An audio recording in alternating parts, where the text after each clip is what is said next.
রাত 1টা। ঈশান হাসপাতালের এক পুরনো ওয়ার্ডে একা বসে তার অসুস্থ ভাইয়ের পাশে ঘুমাচ্ছিল।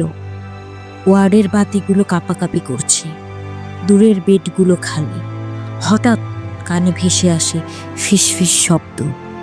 চুপ কর, চুপ কর।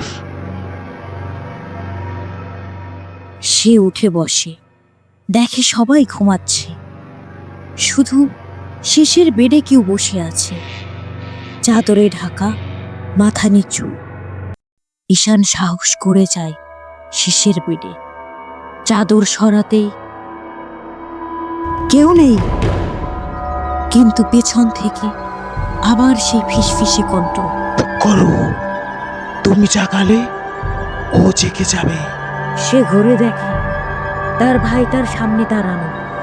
তার ভাইয়ের মুখ বিকৃত, চোখ ফাঁকা, মুখে এক ভয়ঙ্কর হাসি।